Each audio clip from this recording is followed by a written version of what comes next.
Earlier, I spoke to the Labour MP Stephen Kinnock, whose constituency is home to the UK's biggest steel-making plant in Port Talbot. What does he then make of that suggestion that Tata should find a way to leave the UK? Well, the announcement last week, of course, puts the spotlight right on the UK government.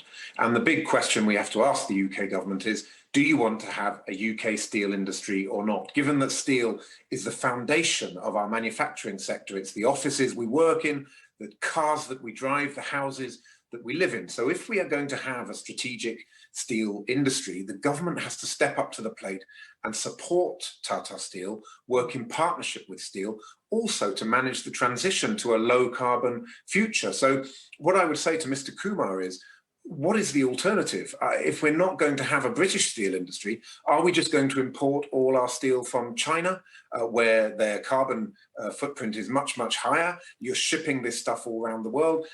Brexit, end of the transition period, looming large. Britain needs to stand on its own 2 feet, and we can't stand on our own 2 feet if we don't have a strong and healthy steel industry. And you mentioned a partnership with the UK government. Now, we know that Tata Steel have been asking for an awful lot of money. They want it to be sustainable long-term. Is that then what a Keir Starmer government would do? You would go in, you would buy a stake in a company making millions of pounds of losses every day? I actually think that the UK steel industry, our steel workers, and particularly our steel workers in Port Talbot Steelworks in my Aberavon constituency, make the best steel that money can buy. But they've been competing with one hand tied behind their backs because we've had a UK government that has not been supporting them for the last 10 years.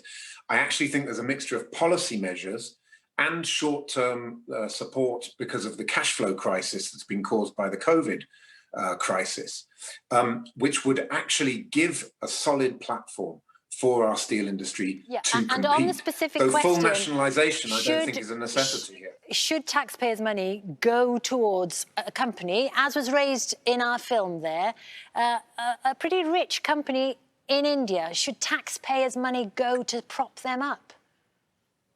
Well, there's a number of companies within the Tata Group, but the steel industry has been under serious pressure for the reasons that we've discussed. And the big question for British taxpayers is, what is the alternative? Because if we allow our steel industry to collapse, unemployment goes up, relatively well-paid jobs, high-skilled, a future for our young people. We've got to think about the bigger picture here in terms of what the steel industry means to our communities and to our economy. And the British government's approach to this is the definition of a false economy, because they're not engaging properly with Tata Steel, not supporting, and in the end, that's going, if we don't sort that out, it's going to end up costing us all a lot more. So we need to see that, we need to see the UK government stepping up to the plate. And we've heard from the UK government today about a green revolution, which we'll be talking about later in the programme. Perhaps a site in Port Talbot could be earmarked as a carbon capture site. Two ways of looking at this. Are they saying, well, this could be a safety net if Tata were to leave, or it could be an effort to make Tata greener? Do you buy into any of those theories? Well, it goes back to first principles, which is, do we want to have a steel industry in this country underpinning our entire manufacturing sector, delivering a new future after Brexit, levelling up, as the government likes to talk about? And if the answer to those questions is yes, then absolutely a carbon capture and storage site would support the steelworks, help to make it greener, help us to keep primary steel making in Wales.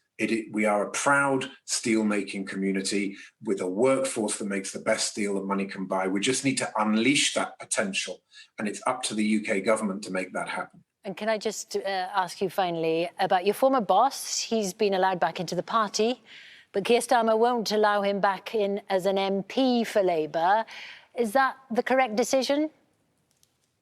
I think that Keir's taken the right decision because he has made it his #1 priority to root out anti-Semitism and anybody that is seen to be diminishing the importance of this anti-Semitism issue for the Labour Party. And Keir Starmer is demonstrating today that he has the strength, the principles, the values, and in the integrity to be a leader of the Labour Party that will lead us back into government in 2024.